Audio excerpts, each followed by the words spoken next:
Okay, so what you see here is the scatter terrain that I currently own. I've made most of it myself. Well, not the rocks, I just picked them up.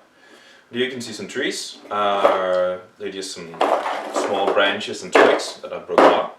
They're really good to just throw on the table to get some forms there. We've got just some stones. They're pretty good for rocks. Here's an old broken tile, which is pretty good for creating plateaus.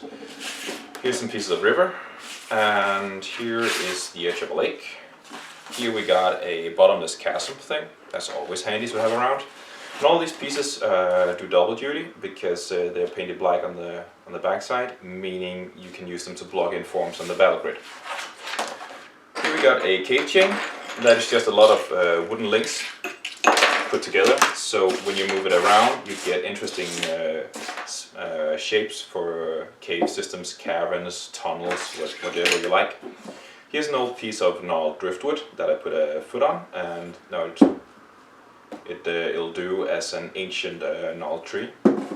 Here we got some gigantic roots if you want to take your players into some lush gigantic forest. These are the items that I'll be using in this video to show how many settings you can create with just a fairly limited amount of scatter terrain. So if that sounds interesting to you, then stick around. Let's see how far this rabbit hole goes.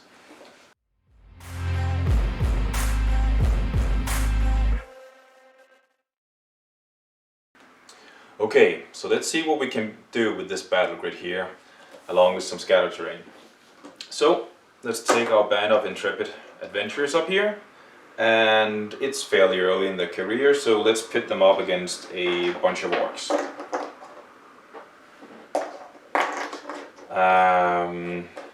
So yeah, this is fine. Right now we have an encounter. We have a group of players and we have some enemies they can beat up on. But let's see if we can't make this a little bit better. So just starting off by putting a few rocks on the table and some trees.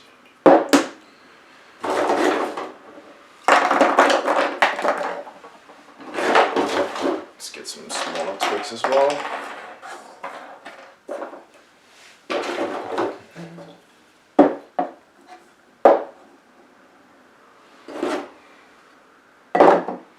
Okay, maybe move this down here. Okay, so the players have managed to track down this vanguard group of orcs. Why the orcs are here, we don't know. The players can do the classic thing of just trying to beat them up in combat. Or maybe they can try to figure out why the orcs are here.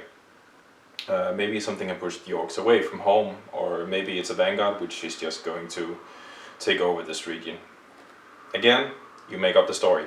But the interesting thing here with the scatter terrain is how much aid it gives you as a game master. Because we have, of course, the grid, so movement and measuring out areas of effect is a lot easier.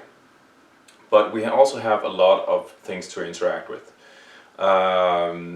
Most notably, we have a lot of things you can move around and try and hide behind. That's really great for ranged users. You can try and, let's say, it actually looked like this. Then we have a natural choke point around here, so it's easier to see. So we have a choke point here. Then you can set up the melee guys around here and have the casters and ranged guy attack from afar. Maybe you could cut down a tree or something by magical means. You also have things you can kite around. Anyway, what I want to say about this is there is a lot of information on the table. It didn't take very long to set up, and all that information is something you don't have to make up and relay to the players. Everyone can see it on the table, meaning they are focused and they can focus on planning their turns ahead, instead of just asking, what can I see, where am I, how far am I to XYZ. So this speeds up combat a lot, at least from my experiences, because everyone can see what's on the table and you also prevent players from zoning out. So that was the introduction. So we aren't actually fighting orcs. Let's say we are. The players have been hired by a merchants guild to figure out why caravans are going missing. So there's this bridge. So we have a river, some river pieces here, and a lot of caravans have gone missing while traveling on this road here. So I actually don't own a bridge. Let's use this one for it. Oops.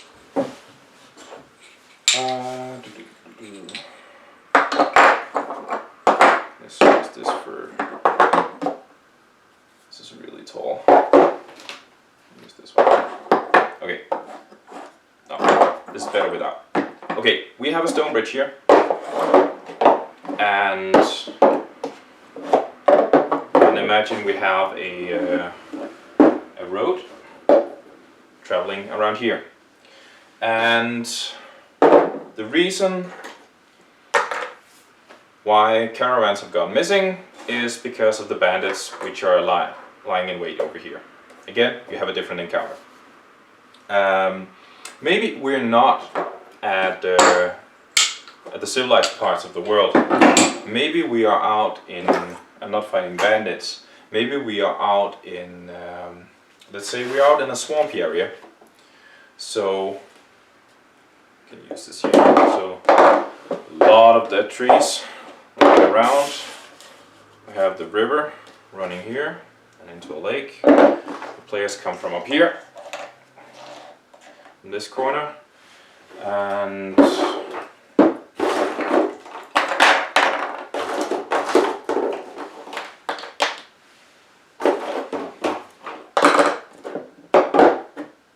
something like this. And the reason there's trouble here in this area is because a couple of trolls have settled down, and from time to time they go to the nearby villages and they start eating people and bring them back out to their hideout here. Maybe they have a cave around here, maybe they actually have a cave somewhere underneath the lake out here. Who knows? It's something you can make up on the spot. The important thing again is you have a very visual encounter. The players can see what's going on, there's a lot of things you can interact with, and that makes all the difference, because then you have some extra energy and resources to describe things visually, make up for potential good dialogue, figuring out how you want to plan your moves, what the players are actually searching for, if it's something you come up on the fly. So, but maybe we're actually not up in the surface world. Maybe we are down in some tunnels. Which means I'll have to get rid of all the trees here. Let's move a couple of these. And yeah, so put these around. The players, they are venturing in some dark tunnels because, again, people have gone missing and they've been tasked to figuring out what's going on. So here you can see how you can also use the backside of painted scatter terrain like this. So we have a family or a clan of very vicious cave bears which are living down here, and then the players can go do their thing and fight them, dispose of them in some way. Maybe we are actually really far below ground and we are in some really nasty small tunnels. Yeah, this is actually not too bad. And the players, they're going underground down to the Underdark, and suddenly they are ambushed by a couple of Umberhulks. Again, New setting, didn't take long to make up. Maybe we're actually not underground. Maybe we are going to visit the elves in their ancient forests.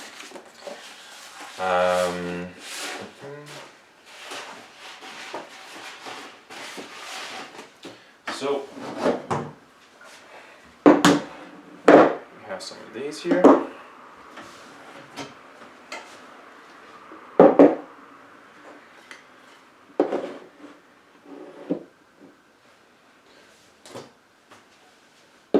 Yeah, this will do.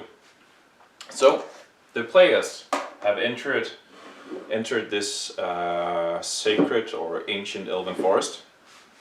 Imagine there's a gigantic tree growing here, and the players are confronted with an elite elven border guard, and there are Drakemounts asking very, not so politely, but very sternly, what are you doing here?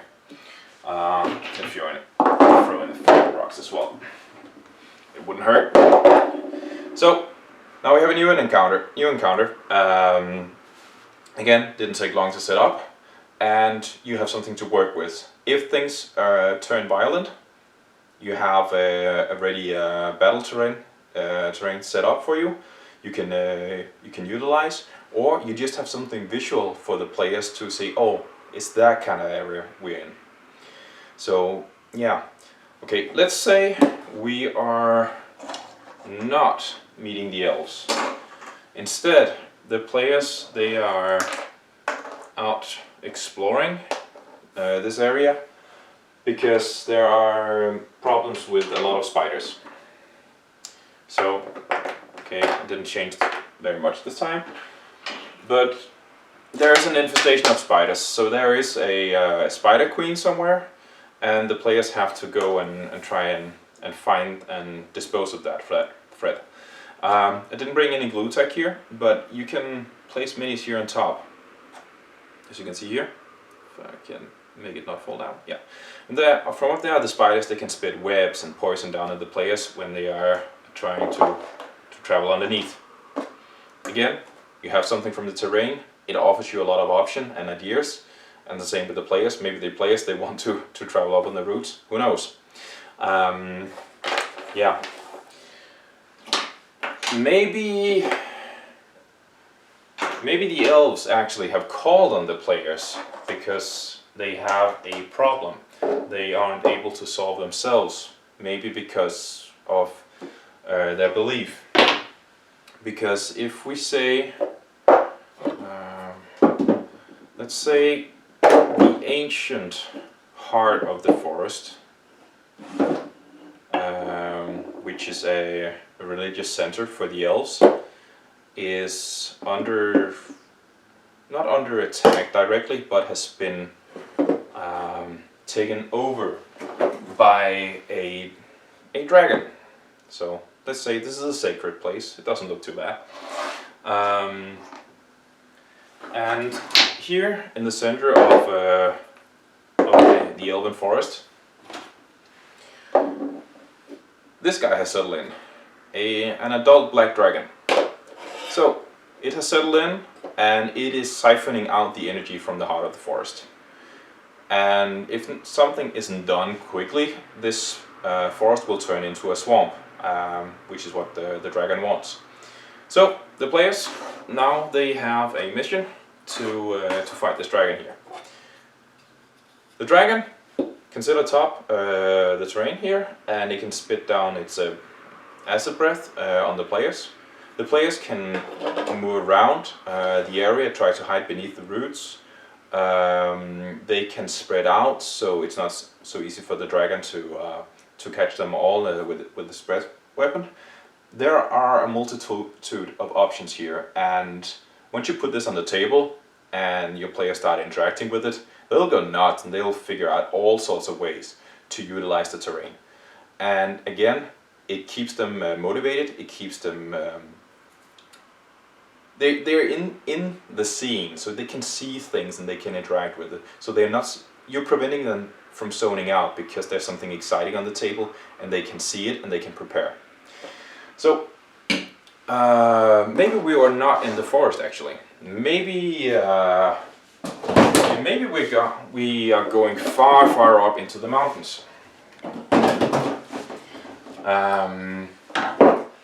So to remove these for a second. So we have the players. They are traveling really high up in the mountains. You can't see that right now, but maybe you will soon. So we have like a bottomless abyss out here, and the players, they are traveling up here on a small ledge. So the mountain goes up here, and this is just down. So you can almost think of Gandalf and the party in the Lord of the Rings when they are trying to travel up in the mountains. So you have this small tiny ledge where you can walk on. You can make it even smaller like this. So yeah, this isn't too bad. So we just put on a few rocks because there will always be some in this kind of terrain. And while traveling up here, suddenly the players are attacked by some giants which are dropping down from above, or maybe they are just blocking the way. You could also, these are ogre miniatures, but you get the point. So some giants, are stone giants or hill giants, are attacking the players far up in the mountains. Again, didn't take long. It's completely different from what was before, and it's an interesting encounter, and you have things going on here. If the players get thrown out here, that's probably game over, so they have to take that into account when they decide whether to fight or flee. Okay, so that was half the story, because this battle grid here, it is painted on both sides, so I have two different settings on it. Meaning, if we do this, see here, should be fine, right here.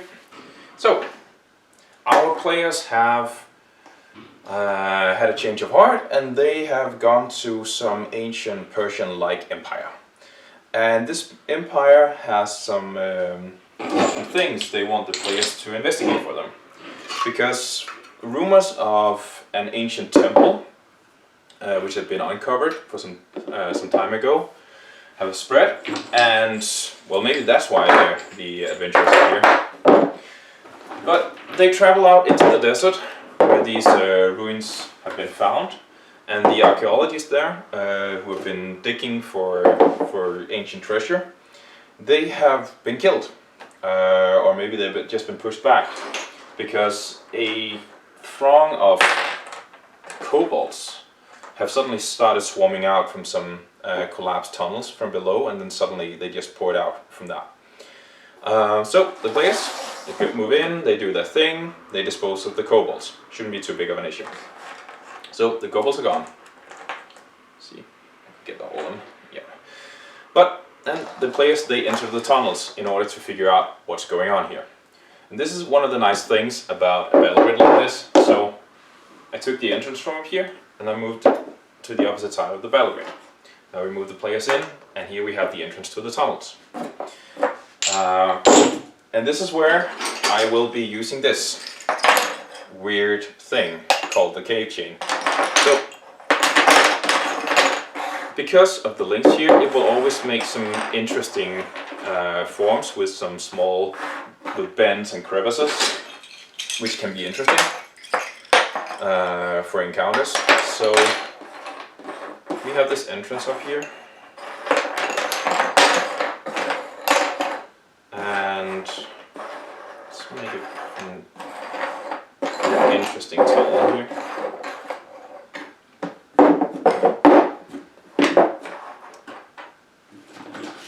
Okay, so this is what the players come into, and they start exploring the tunnels.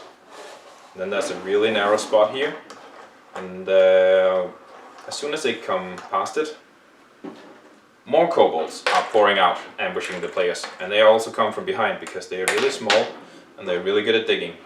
So, again, a fight ensues. players win, they move on further down into the tunnel. Now we can move these. So we take this exit here, and again move it up here. And you see, just by touching this cave chain here, everything changes. So now it's a new tunnel we're in, and it ends like this. Again, the players that can explore it, you can really build up some tension by having them asking them for marching order. So they will be putting out their best defense, and the squishy ones they will be put in the center, and then they will start moving through the tunnels. You can have them move through a couple of these just to build up tension, and then as soon as they start relaxing, more kobolds come out. So let's have them go through a couple of these, and then at some point they come upon a very large room. And at the end of this room, they see some kind of door here. It is just cut out into flat rock, and there are runic inscriptions on it. And in front of it, you see some cultists and a super cultist, which are giving orders, and then more kobolds. So the players see this from afar, and this guy notices them, and he gives an order to whatever, do your thing, dispose of them, and then he walks into the tomb, sealing the door behind him. The players, aware that things are going south if they don't do something drastic right now, go in, they fight the kobolds and the cultists, they win, and they can now figure out a way to move into the tomb. They have to get through the door first. That'll take a little time. So while they are trying to get in, we can build the tomb, or sacred chamber, or whatever this thing is. I don't know exactly what it is, but let's have the players entering up here. So maybe there have been some cave-ins. So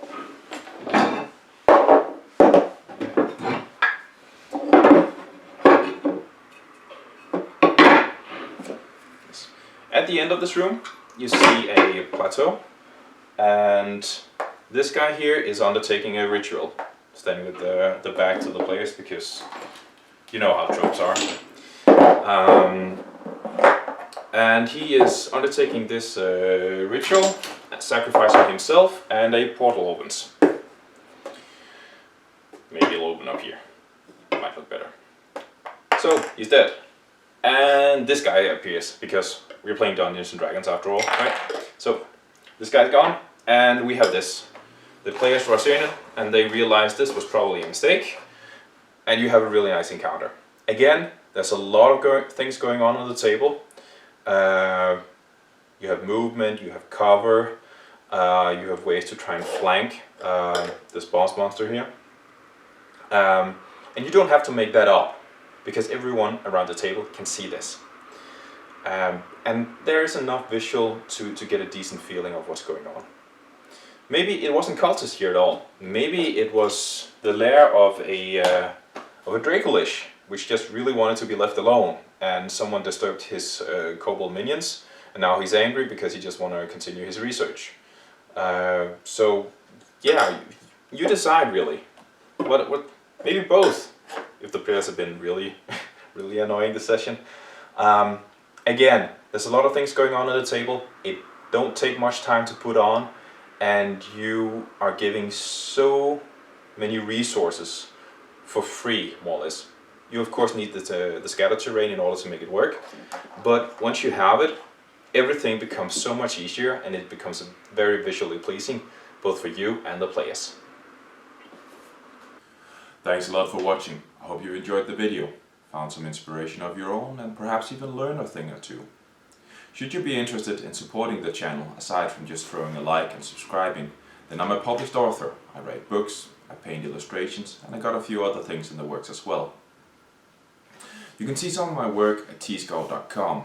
There you can also find links to social medias, as well as places where you can buy books and artwork. Any support will be greatly appreciated, even if it's just a click or two to help fight the algorithm. So thanks for watching once again. Hope to see you again soon.